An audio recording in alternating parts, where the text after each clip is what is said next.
Brexit is impossible. Chuka Umunna insists UK can't quit Brussels in way Brits voted for.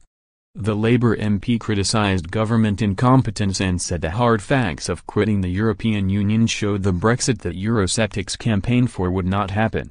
Brussels leaders have today told Theresa May she has until midnight on Sunday to come up with a workable Brexit deal or EU leaders will not be able to open trade talks at next week's summit.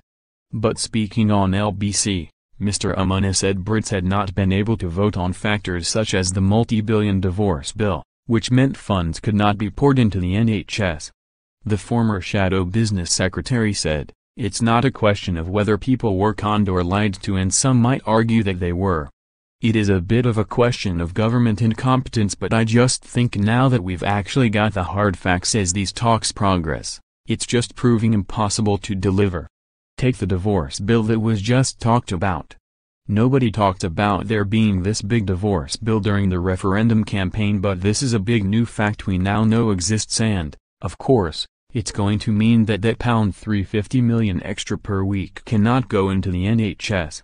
The EU Commission has insisted briefings by a senior official that Jean-Claude Juncker is prepared to extend the fraught negotiating process into next week are not correct. Addressing journalists at the bloc's Parlement home, a spokesman insisted that progress must be made this week, in this building, or there would not be enough time to seal a deal.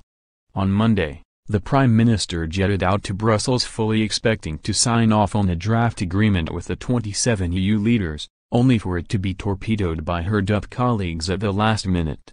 Unionist leaders, who had not seen the document, were left furious at suggestions that it would grant Northern Ireland a special status to solve the tricky border issue.